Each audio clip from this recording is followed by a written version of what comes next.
Assalamualaikum warahmatullahi wabarakatuh. Alhamdulillah rabbil alamin. Alhamdulillah hamdan katsiran thayyiban mubarakan fih. Allahumma salli wa sallim daiman abada ala sayyidina maulana Muhammadin wa ala alihi wa sahbihi ajma'in, amma ba'd. Hadirin saudara-saudariku yang dirahmati Allah Subhanahu wa taala, marilah kita senantiasa menjadikan puja-puji kehadirat Allah Subhanahu wa taala atas segala nikmat yang diberikannya kepada kita semuanya, dan juga kita panjatkan salawat teriring salam kepada Nabi kita Sayyidina Muhammad sallallahu alaihi wasallam beserta para keluarganya, para sahabatnya dan para pengikutnya yang setia hingga akhir zaman. Allahumma shalli wa sallim wa barik alaihi. Hadirin yang dirahmati Allah Subhanahu wa taala, saya diberikan amanah oleh sahabat kita, saudara kita, untuk menyampaikan mengenai permasalahan-permasalahan Al-Qur'an, ya, atau ilmu-ilmu yang berkaitan dengan Al-Qur'an, ya. Maka saya pilih temanya adalah Al-Qur'an dan wahyu, ya. Untuk mengenal Al-Qur'an maka harus kita bahas Al-Quran dan wahyu, ya.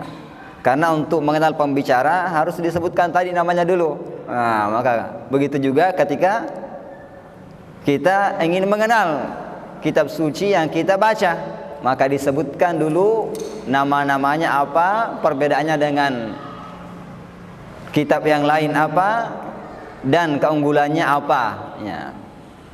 Maka di sini saya kalau kajian itu suka bawa buku dan baca buku, ya, karena lebih sistematis daripada tematik, ya.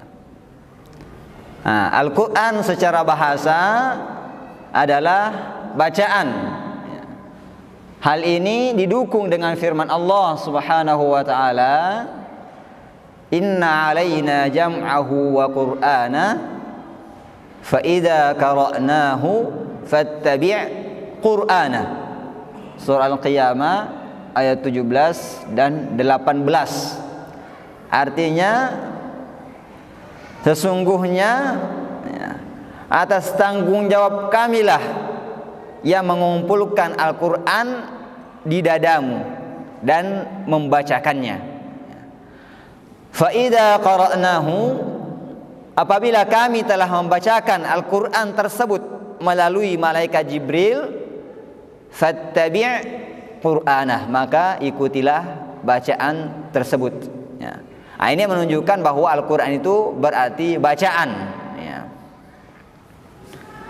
Kemudian secara istilah atau definisi secara agama, ulama memiliki definisi yang berbeda-beda karena masing-masing memiliki segi pandang yang berbeda dalam Al-Quran. Perbedaan segi pandang ini membuat definisi yang banyak atau definisi yang berbeda-beda pula, ya. Apa definisi yang dipilih oleh pengarang kitab ini? Yaitu Al-Qur'anu huwa kalamullah al-munazzalu ala Nabi Muhammad sallallahu alaihi wasallam al-maktubu fil masahif al-manqulu bit-tawatur al-muta'abbadu bitilawatihi al-mu'jizu walau bisuratin minhu, ya. Artinya Al-Quran itu adalah kalam Allah Subhanahu wa ta'ala yang diturunkan kepada Nabi Muhammad sallallahu alaihi wasallam, yang tertulis di dalam mushaf, yang disampaikan secara mutawatir, membacanya merupakan ibadah, yang berupa mukjizat walaupun hanya satu surat darinya. Nah, sekarang kita akan menerangkan kata demi kata pengertian ini, ya, supaya dipahami dengan baik. Yang pertama adalah kalamullah al-munazzal ala nabi sallallahu alaihi wasallam. Kalam Allah Subhanahu wa taala yang diturunkan kepada nabinya sallallahu alaihi wasallam. Ya. Di sini ada poinnya. Apa poinnya? Yang pertama, menjauhkan kalam-kalam selain kalam Allah Subhanahu wa taala disebut Al-Qur'an. Baik itu malaikat yang berkalam ataupun jin yang berkalam ataupun manusia, baik pangkatnya presiden ataupun pejabat luar biasa. Ya. Maka ucapan mereka tidak disebut dengan Al-Qur'an. Ya. Yang kedua, ala Muhammadin, menunjukkan bahwa segala sesuatu yang diturunkan kepada selain Nabi Muhammad tidak disebut dengan Al-Qur'an. Jadi Al-Qur'an ini adalah kalam Allah yang diturunkan hanya kepada Nabi Muhammad. Kalau diturunkan kepada Nabi sebelum Nabi Muhammad tidak disebut dengan Al-Qur'an. Apa namanya kira-kira? Taurat, Injil, Zabur. Maka ketiga kitab ini tidak boleh disebut dengan Quran. Ya. Kemudian al-maktubu fil masahif, yang tertulis atau tertuang dalam mushaf. Ya. Nah, ini merupakan kemuliaan Al-Quran yang dibukukan tulisannya, yang dituangkan dalam mushaf, dan bukunya disebut mushaf Al-Quran. Ya. Nah, ini merupakan keutamaan bagi Al-Quran yang tidak dimiliki oleh kitab-kitab sebelumnya. Ya. Karena keutamaan ini yang membedakan Al-Quran dan kitab-kitab sebelumnya yang merupakan terjaga di dalam tulisannya. Ya. Kemudian al-manqulu bit-tawatur, yang disampaikan kepada kita secara mutawatir. Apa artinya mutawatir? Disampaikan daripada sebuah generasi ke generasi berikutnya. Yang menyampaikannya adalah banyak orang, yang mustahil orang yang banyak ini sepakat untuk berdusta. Jadi kalau di zaman Nabi, mutawatir artinya 10 orang lebih. Ya. Menyampaikan kepada sahabat 10 orang lebih lagi, menyampaikan kepada tabi'in 10 orang lagi, sampai kepada kita ribuan orang yang menyampaikannya. Ya. Dan penyampaiannya sama. Ya. Itu menunjukkan adalah makna mutawatir. Ya. Hadirin yang dirahmati Allah Subhanahu wa taala. Ya. Ini secara mutawatir tidak diberikan kekhususan kepada kitab lain. Ya. Kekhususan ini diberikan hanya kepada Al-Quran. Ya.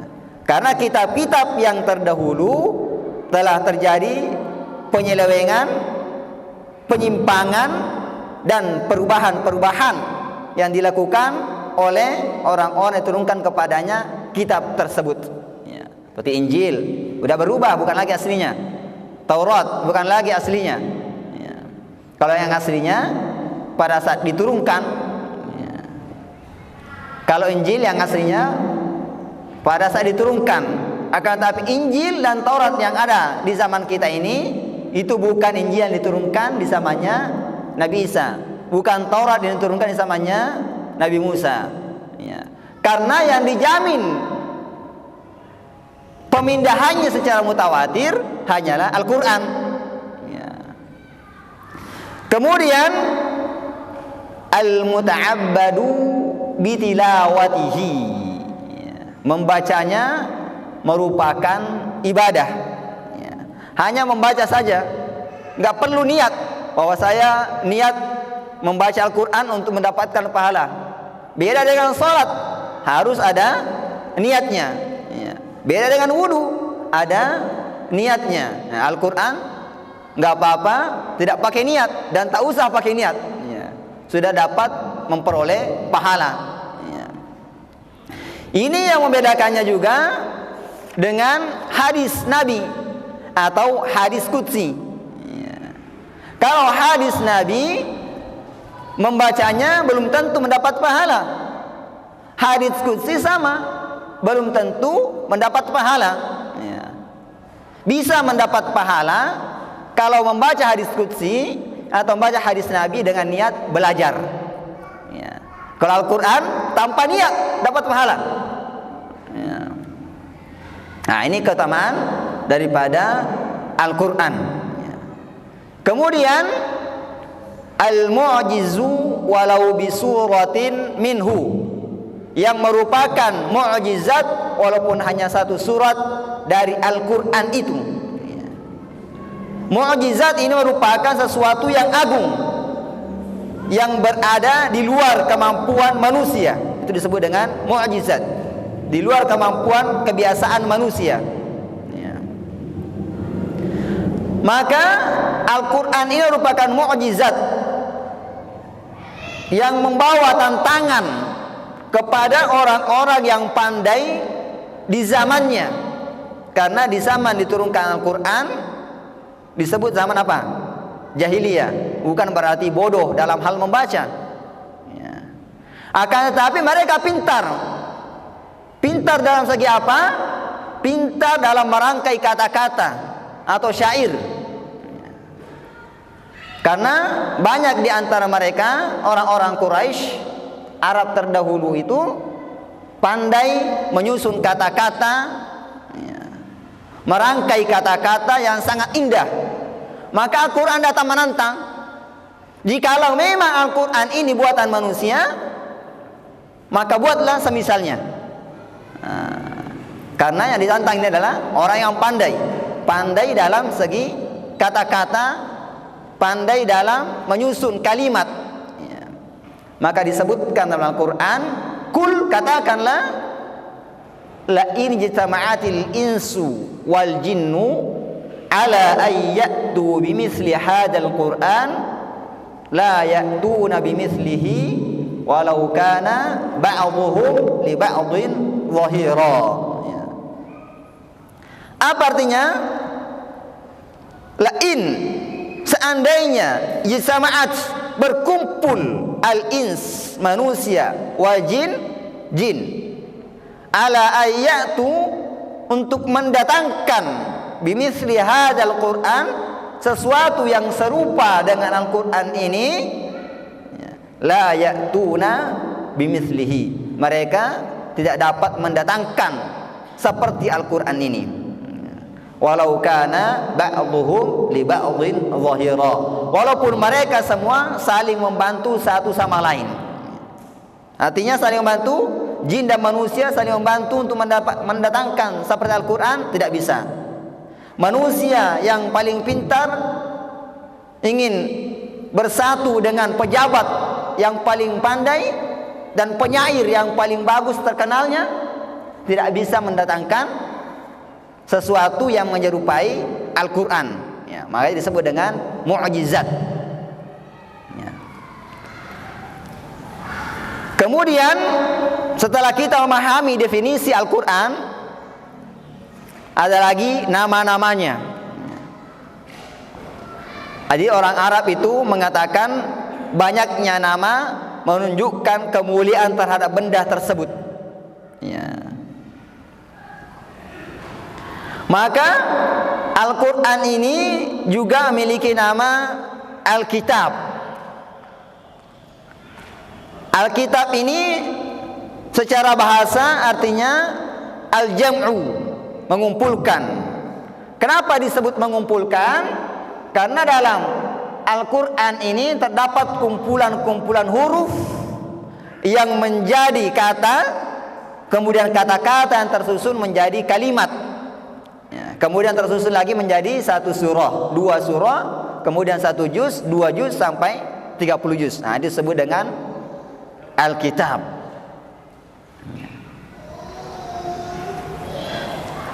Kemudian Al-Quran dan Alkitab ini merupakan kekhususan yang memberikan pencerahan ya, kepada orang-orang bahwa Al-Quran ini memiliki dua fungsi yang masih terpelihara sampai sekarang. Apa itu? Tulisannya dan hafalannya ya. Al-Quran merupakan bacaan, masih berfungsi dibaca sampai sekarang ya. Kemudian tersusun baik dari rangkaian kata maupun huruf, masih otentik sampai sekarang. Nah, itu dijamin ya, keasliannya. Maka kalau ada orang menghafal Al-Quran, akan tetapi hafalannya berbeda dengan apa yang dalam tulisan tersebut, maka otomatis dikatakan Anda berbohong ya, karena tidak sama, tidak serupa dengan apa yang terkumpulkan dalam mushaf ini ya. Kemudian ya, kalau ada orang mengatakan ya, tulisannya bagus dan mengklaim tulisannya tersebut Al-Quran, maka boleh kita lihat kalau sama dengan Al-Quran yang dikatakan oleh umat Islam ini Al-Qurannya yang terkumpul dalam mushaf ini, maka itu Al-Quran. Kalau bukan, bisa saja itu hanya surat cinta saja ya. Atau surat-surat yang lain, atau surat aturan-aturan yang lain ya. Nah, ini merupakan kemuliaan Al-Quran yang dijaga oleh Allah Subhanahu wa ta'ala, baik tulisannya maupun bacaannya ya. Karena yang menjamin tulisan dan bacaannya untuk terjaga adalah Allah. Beda dengan kitab terdahulu, Allah serahkan jaminannya kepada pendeta-pendeta atau rahib-rahib, ulama-ulama kaum terdahulu. Akan tetapi mereka tidak amanah dalam menjaganya. Apa ayat yang menyebutkan bahwa kitab terdahulu itu diserahkan penjagaannya kepada rahib-rahib atau pendeta? Ya, disebutkan di sini surah Al-Maidah ayat 44. Ya. Warabbaniyuna, dan para ulama, wal ahbaru, para pendeta, bimastuhfidhu min kitabillah, sebab mereka diperintahkan memelihara kitab Allah Subhanahu wa ta'ala. Jadi yang diperintahkan memelihara kitab Injil, kitab Taurat adalah uskup-uskupnya atau rahib-rahibnya atau pendeta-pendetanya. Akan tetapi mereka tidak amanah dalam memelihara, sehingga banyak terjadi penyimpangan, penyelewengan ya, terdapat dalam kitab-kitab tersebut ya. Beda dalam Al-Quran, yang menjamin siapa? Allah. Pasti kita sudah kenal, inna nahnu nazzalna dzikra wa inna lahu lahafizun. Sesungguhnya kami yang menurunkan az-dzikra, Al-Quran, wa inna lahu lahafizun, dan kami pula yang akan menjaganya. Artinya ini adalah jaminan dari Allah bahwa Dia yang akan menjaga Al-Quran, baik bacaannya maupun tulisannya, pasti akan terjaga sampai kiamat nanti ya. Karena Al-Quran ini berlaku sampai kiamat, beda dengan kitab-kitab terdahulu, hanya berbatas waktu saja. Nah, itulah yang membedakan Al-Quran dengan kitab-kitab terdahulu. Kalau kitab-kitab terdahulu batas waktunya hanyalah kalau misalnya Injil umatnya Nabi Isa, kalau kitabnya Taurat umatnya Nabi Musa atau golongan Bani Israel, hanya golongan itu. Nah, jadi kalau ada orang Indonesia mempelajari itu dan mengikuti kitab Injil, berarti dia dipertanyakan ini, apakah dia keturunan Israel atau bukan ya. Karena kitab Injil diturunkan dan kitab Taurat diturunkan hanya untuk bangsa Israel atau Bani Israel ya. Kemudian akan terhapus apanya? Kelanggengannya ketika Al-Quran itu diturunkan ya. Jadi sejak Al-Quran diturunkan, kitab tersebut tidak lagi berfungsi sebagai kitab suci, tapi harus beralih kepada Al-Quran ya. Maka itulah sebabnya yang menjamin keotentikan Al-Quran atau keaslian Al-Quran adalah Allah Subhanahu wa ta'ala. Beda dengan kitab terdahulu, diserahkan penjagaannya kepada ulamanya ya. Kemudian nama lain daripada Al-Quran adalah An-Nur, cahaya ya. Disebutkan dalam Al-Quran, ya ayyuhan nasu qad ja'akum burhanum min rabbikum wa anzalna ilaikum nuran mubina. Wahai sekalian manusia, sungguh telah datang kepada kalian burhan, petunjuk, bukti-bukti atau dalil-dalil min rabbikum, daripada Rabb kalian. Wa anzalna ilaikum, dan kami turunkan kepada kalian nuran, cahaya, mubina, yang jelas ya. Jadi apa fungsi daripada cahaya? Fungsi daripada cahaya adalah untuk menyingkap kebenaran-kebenaran, menampakkan penjelasan-penjelasan yang jelas ya. Dan memperjelas sesuatu yang samar dari segi kehalalannya, keharamannya. Begitupun juga apa yang tidak bisa akal sampai kepadanya ya, seperti misalnya syariat-syariat yang ditetapkan oleh Allah Subhanahu wa ta'ala, ataupun akidah ya, dan selainnya. Kemudian nama berikutnya adalah Al-Furqan, pembeda. Disebutkan dalam Al-Quran, Tabarakalladzi nazzalal furqana ala 'abdihi liyakuna lil 'alamina nadhira. Tabarakalladzi, artinya maha suci Allah Subhanahu wa ta'ala yang menurunkan Al-Furqan ala 'abdihi, kepada hambanya, liyakuna lil 'alamina nadhira, supaya dia menjadi pemberi peringatan kepada segenap alam ya. Apa hikmah disebutkan dia pembeda ya? Disebutkan dia pembeda karena Al-Quran ini merupakan pembeda yang hak dan yang batil, pembeda antara keimanan, kekufuran, pembeda antara yang halal, yang haram, pembeda antara yang baik dan yang buruk ya. Dan ini merupakan puncak kesempurnaan Al-Quran dalam memberikan petunjuk kepada umat manusia ya.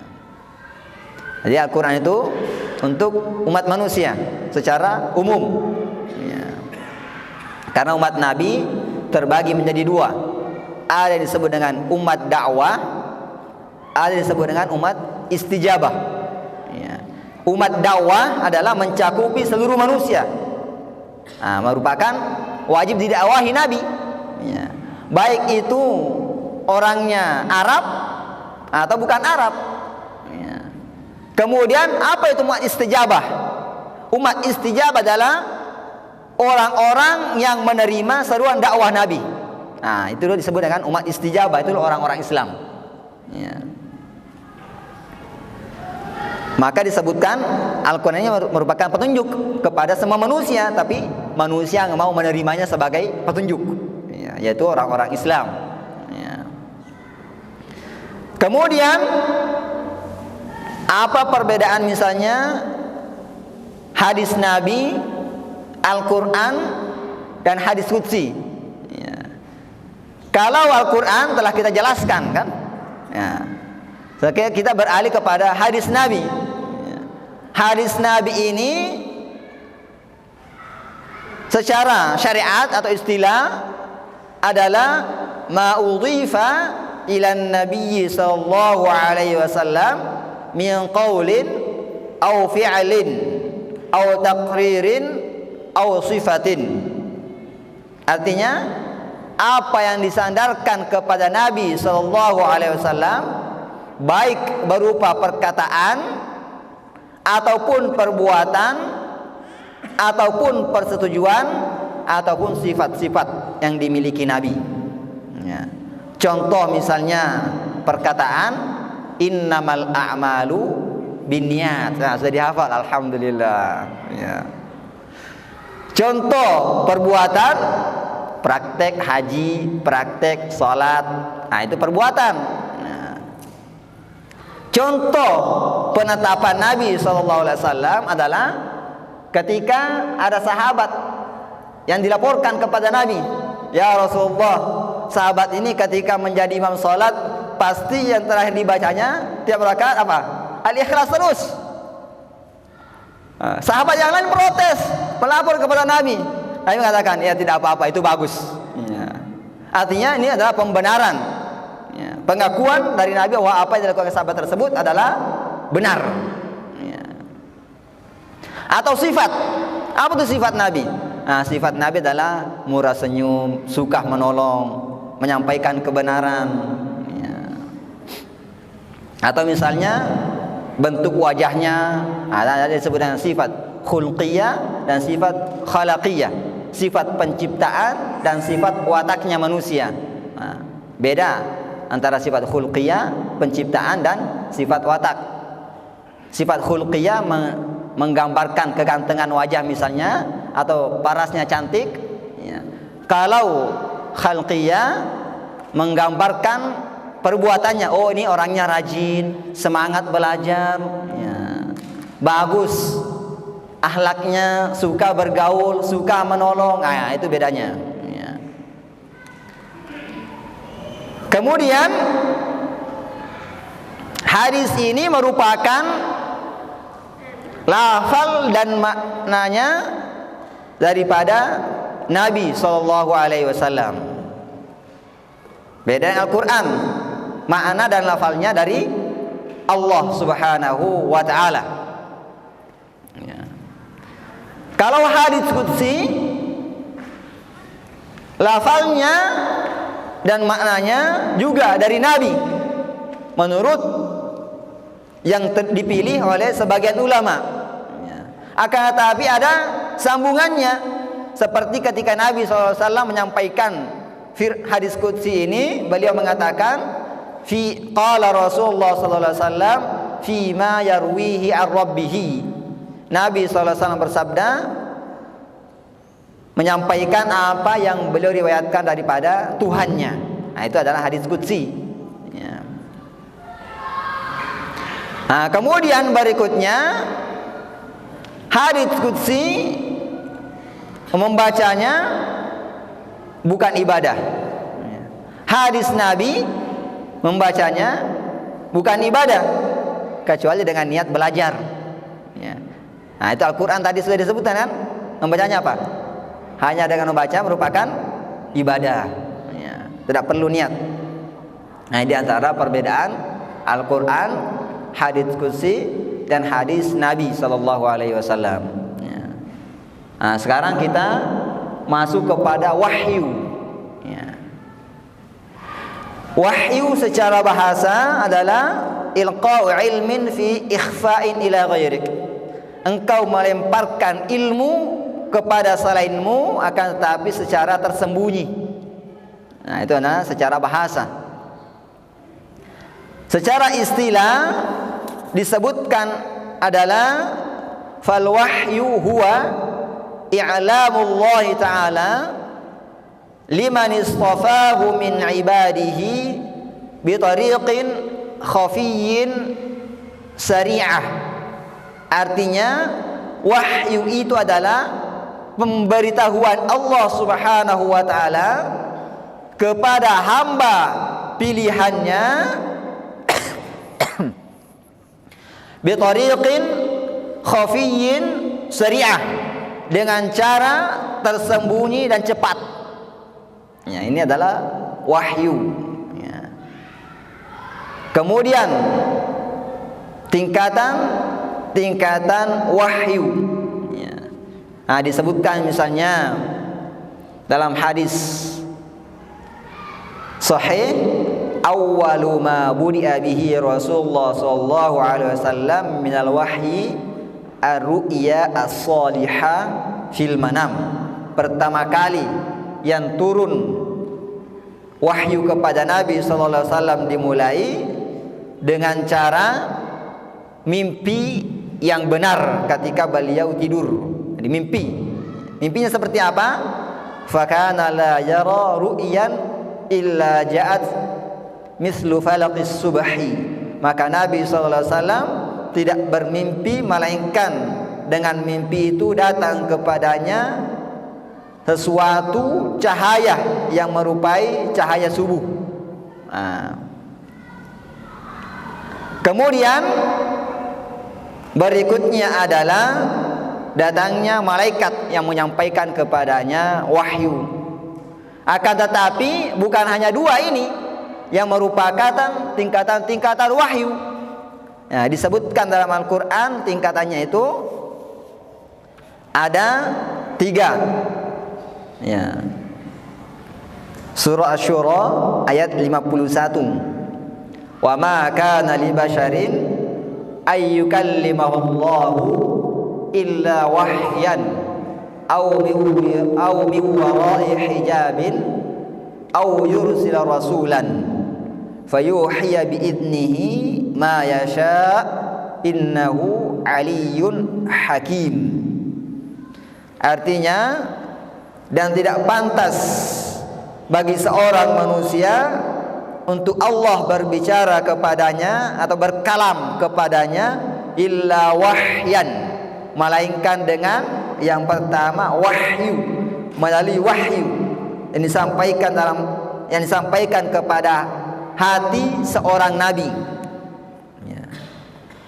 Aw min wara'i hijabin, atau Allah Subhanahu wa taala berkalam kepadanya secara langsung di belakang hijab, di belakang tabir. Artinya dia tidak melihat Allah Subhanahu wa taala. Aw yursila rasulan, atau Allah Subhanahu wa taala mengirim utusan untuk menyampaikan wahyu, yaitu malaikat Jibril. Fayuha biidnihi, maka malaikat Jibril menyampaikan wahyu dengan izin Allah Subhanahu wa taala, ma yasha'u, apa yang dikehendaki oleh Allah Subhanahu wa taala. Innahu aliyyun hakim, sesungguhnya Allah Subhanahu wa taala maha tinggi lagi maha bijaksana. Maka di sini ayat ini menunjukkan 3 tingkatan atau derajat wahyu. Yang pertama adalah ayyukallimallahu nabiyya min wara'i hijabin.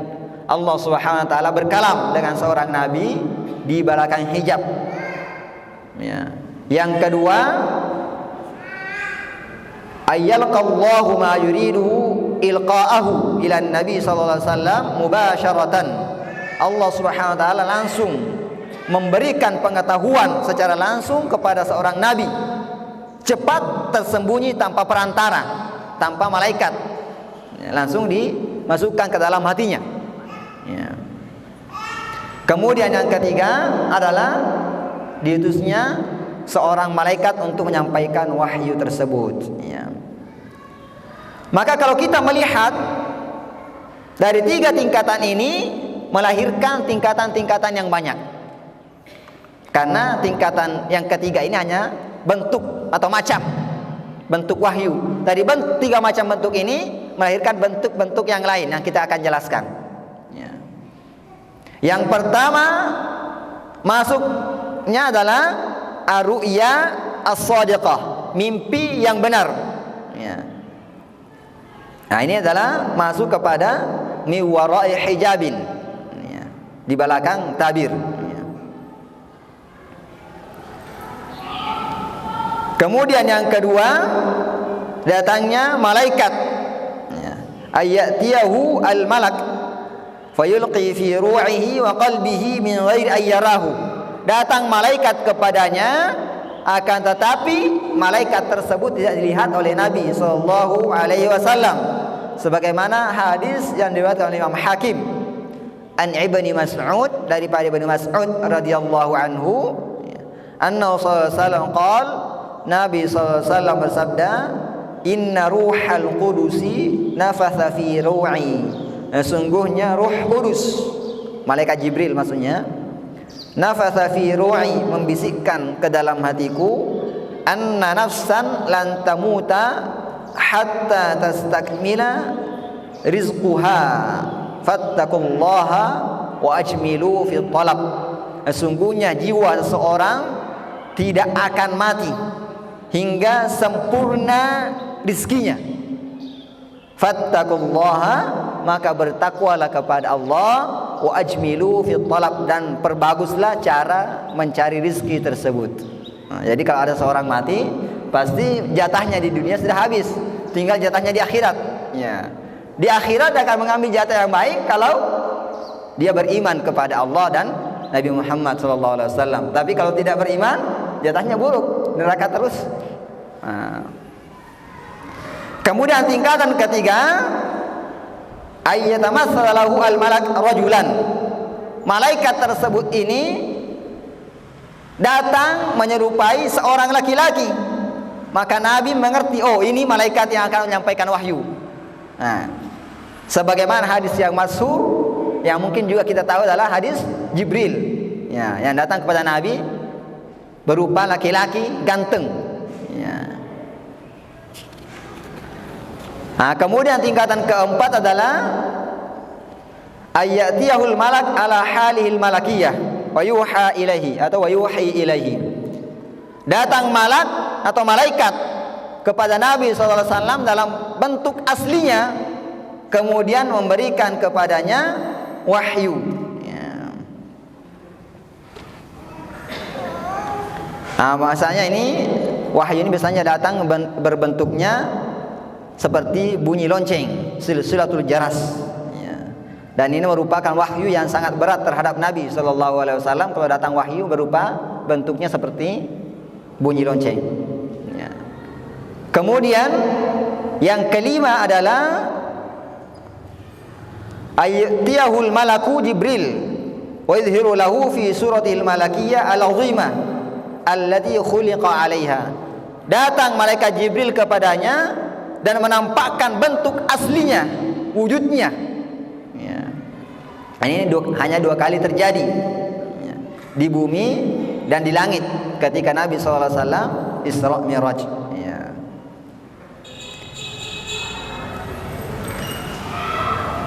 Kemudian martabah atau tingkatan keenam adalah kalamullah Ta'ala lin nabiyyi min wara'i hijabin. Nabi SAW Allah Subhanahu wa taala berfirman, berkalam kepada nabinya, akan tetapi dia tidak melihat Allah Subhanahu wa taala sebagai mana kalam Allah terhadap Nabi Musa, sebagaimana kalam Allah terhadap Nabi Muhammad SAW ketika Isra atau Mi'raj. Ya. Kemudian, nah, setelah kita mempelajari tingkatan-tingkatan wahyu, nah, kita akan melihat perwujudan wahyu, mazahirul wahyu. Ya. Jadi seorang yang diberikan wahyu menghendaki tabiat yang khusus yang Allah Subhanahu wa taala berikan terhadap orang tersebut sebagai persiapan untuk menerima wahyu. Ya. Karena wahyu ini sangat berat. Ya. Sebagaimana misalnya disebutkan dalam hadis Aisyah radhiyallahu anha berkata, innal Harith bin Hisham sa'ala Rasulullah sallallahu alaihi wasallam, bertanya kepada Nabi sallallahu alaihi wasallam, faqala ya Rasulullah, wahai utusan Allah, kaifa ya'tikal wahyu, bagaimana datang wahyu kepadamu, caranya bagaimana? Faqala Rasulullah sallallahu alaihi wasallam, Nabi sallallahu alaihi wasallam berkata, ahyanan ya'tini mislu silsilatil jaras, kadang-kadang wahyu itu datang kepadaku seperti bunyi lonceng, wa huwa ashadduhu alayya, dan ini tingkatannya merupakan sangat berat terhadapku. Ya. Fa yusimu anni wa qad wa'itu anhu maqala. Ya. Setelah berhenti dariku, maka aku pahami apa yang dimaksudkan bunyi lonceng tersebut. Ya. Wa ahyanan yatamassalu li al-malaku rajulan fayukallimuni fa'i ma yaqulu. Kadang-kadang juga wahyu itu datang disampaikan oleh malaikat. Kemudian aku memahami bahwa itu merupakan wahyu. Ya. Nah, di antara perwujudannya ini sebagaimana disampaikan oleh hadis Aisyah ini yang berbentuk seperti bunyi lonceng. Kemudian bentuk berikutnya adalah ketika Nabi SAW mendengarkan wahyu seperti suara lebah atau suara tawon. Ya. Nah, di sini disebutkan dalam hadis An Abdurrahman bin Abdul Qari qala berkata, sami'tu Umar bin Khattab, saya mendengar Umar bin Khattab yaqulu berkata, kana idza nazal ala Rasulillah sallallahu alaihi wasallam al-wahyu, ketika wahyu turun kepada Nabi sallallahu alaihi wasallam, yusma'u 'inda wajhihi dawiyun kadawiyyin nahli, akan didengarkan di sisi muka Nabi sallallahu alaihi wasallam suara seperti suara lebah. Nah, gimana misalnya suara lebah? Kayak begini kayaknya. Nah, gitu ya. Nah, kayak gitu. Biasanya suara lebah kayak gitu. Nah, itu. Bukan suara nyamuk itu. Oh, nyamuk.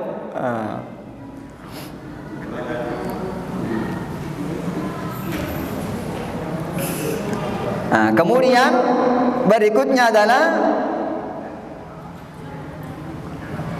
terasa berat badan Nabi SAW. Nah, disebutkan dalam hadis, ya.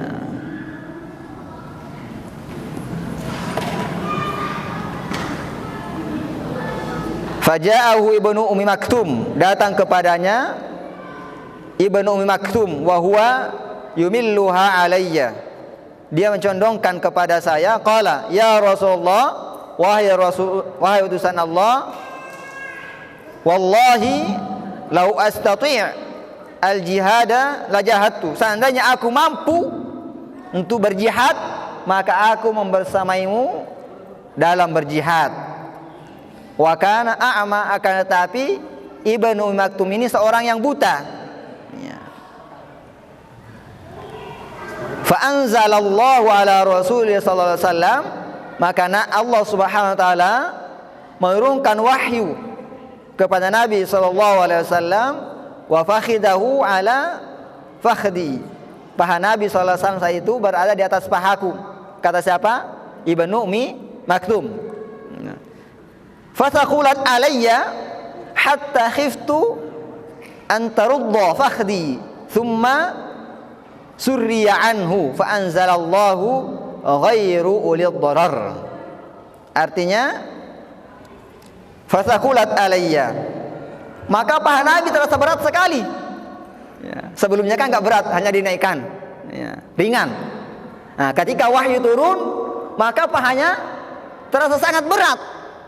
Ya.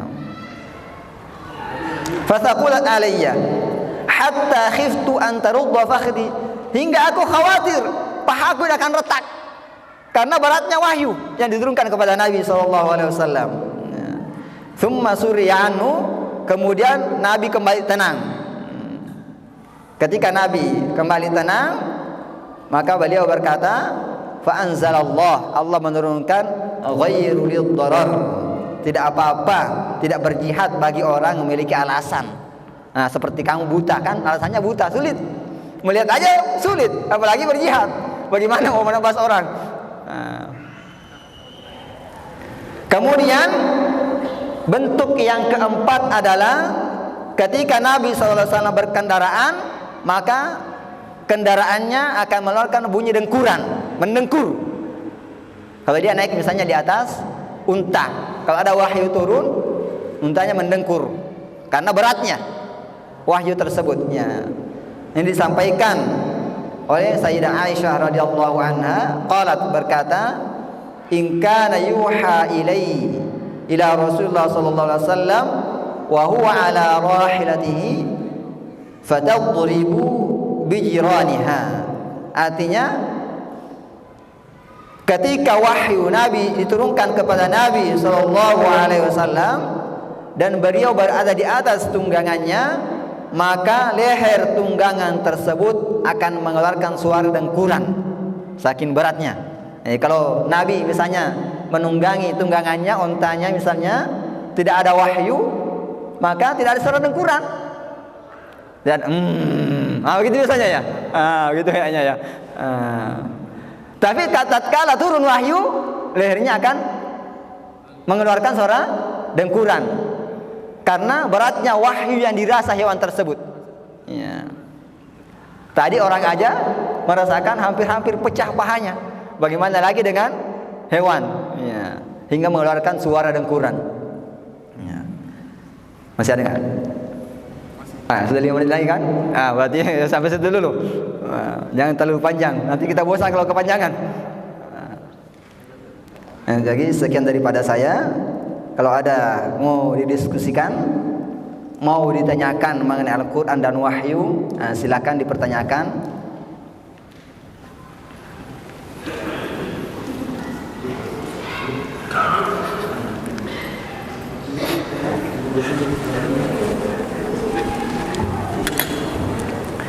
Terima kasih untuk Ustaz Raden atas ilmunya. Mana suaranya? Ya, terima kasih untuk Ustaz Raden atas ilmunya yang sudah mengenalkan kita kepada Al-Quran. Ya, jadi kita membukakan sesi tanya jawab dari Guru Brothers dan Guru Ladies. Ada yang ingin bertanya tentang mengenai Al-Quran ini? Dari Guru Brothers ada yang mau menanyakan? Baik. Baik. Assalamualaikum warahmatullahi wabarakatuh. Waalaikumsalam warahmatullahi wabarakatuh. Yang mau saya tanyakan ada beberapa ayat ayat di mana kami diri. Tapi itu bicara Allah mengatakan saya. Tapi tidak ada ayat kami. Banyak orang yang mengatakan kami gitu. Sedangkan Allah kan satu gitu misalnya. Tapi kenapa orang mengatakan Allah semua mengatakan kami dan kami. Kalau khitab Allah mengatakan kami, menunjukkan melibatkan makhluknya yang lain yang mengantarnya, ya. Kemudian ada yang menjaganya, seperti misalnya firman Allah apa? Inna khalaqnakum min dzakarin wa untha. Sungguhnya kami menciptakan kalian daripada laki-laki dan perempuan. Di sini ada perannya manusia untuk perantara penciptaan manusia. Ya. Maka di sini menunjukkan adanya peran lain yang dikehendaki oleh Allah Subhanahu wa taala. Ya. Tapi kalau Allah berbicara tentang keesaannya, dia tidak menggunakan kami. Ya. Dia mengatakan ana rabbukum fa'budun. Saya Tuhanmu, sembahlah saya. Nah, itu bedanya khitabnya kalau berkenaan langsung terhadap pengesaan Allah, maka akan menggunakan kata ana atau innani anallahu la ilaha illa ana fa'budni. Sungguhnya aku ini adalah Allah. La ilaha illa ana. Tiada Tuhan selain ana dan aku. Ya. Fa'budni, maka sembahlah aku. Nah, itu kalau berbicara dengan kemaha kuasaan Allah untuk berhak disembah hanya dirinya. Akan tetapi misalnya kalau ada kata nahnu, itu bisa melibatkan hamba-hambanya yang lain terhadap proses pembentukan tersebut. Nah, begitu bedanya. Ya. Ya, dari tim Akwatnya ada yang ingin bertanya? Kenceng banget miknya. Iya, bisa kecilin. Siapa yang mau nanya? Assalamualaikum warahmatullahi wabarakatuh. Waalaikumsalam warahmatullahi wabarakatuh.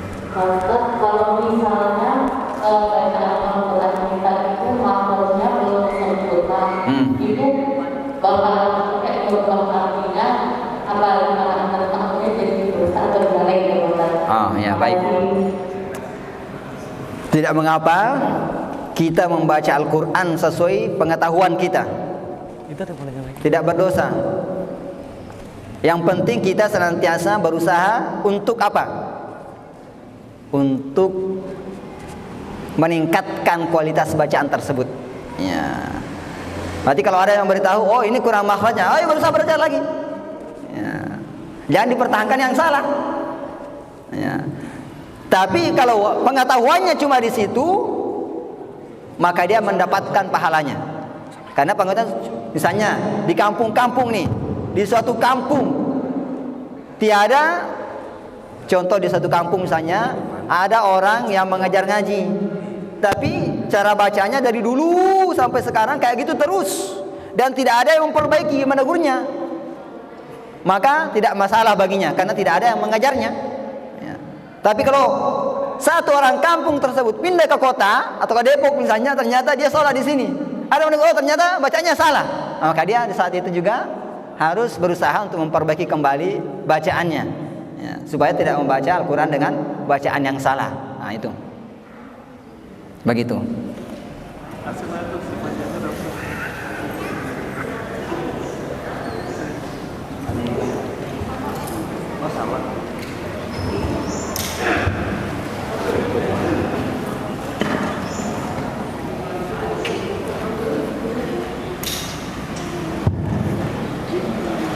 Dari apanya Mas, ada yang bertanya tentang Al-Quran ini?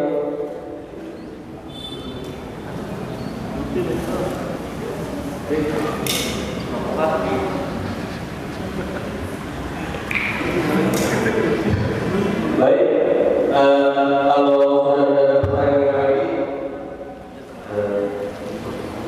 Hah? Bilang begitu. Iya, itu bilang doa gitu. Oh iya, benar. Nah, apaan? Biar aku ngobrol yang tahu. Nanti sini. Oh baik. ya baik, kita sedangkan kajian ini, dan sebelum kita mulai kajian ini, jadi dari ini ada program tentang daurah sholatul Fatihah yang akan dipimpin langsung oleh Ustaz Raden. Untuk lebih lengkapnya dijelaskan dengan ketua Ustaz. Nanti kita teman-teman, insyaallah kita akan mengadakan daurah sholatul Fatihah yang akan dipimpin Ustaz Raden, yaitu pengambilan syarat baca sholatul Fatihah kita agar sholatul Fatihah kita sesuai standar dan bersambung kepada Allah Taala. Insyaallah agenda itu akan kita adakan di bulan Ramadan. Untuk info di detailnya nanti stay tune aja di sosial media Global itu. Ya, kita lihat dulu. Jadi nanti program itu bisa dilihat di program kita Global, yang bisa langsung daftar dan juga langsung dibimbing oleh Ustaz Raden. Untuk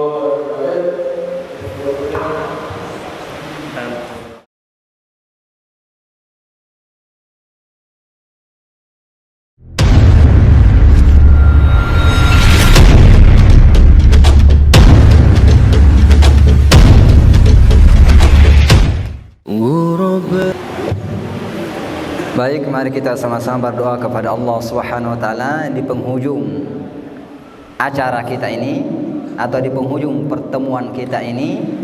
Mudah-mudahan kita semuanya dipilih oleh Allah Subhanahu wa taala dan dijadikan hamba-hambanya yang soleh dan solehah, senantiasa suka membaca Al-Quran, memahami Al-Quran, begitu pun juga anak-anak keturunan kita. Ila hadinnya wa likulli niyatin salihah. Al-Fatihah. A'udzubillahi minasyaitonir rajim. Bismillahirrahmanirrahim. Alhamdulillahirabbil alamin. Arrahmanirrahim. Maliki yaumiddin. Iyyaka na'budu wa iyyaka nasta'in. Ihdinas siratal ladzina an'amta 'alaihim ghairil maghdubi 'alaihim waladdallin. Amin.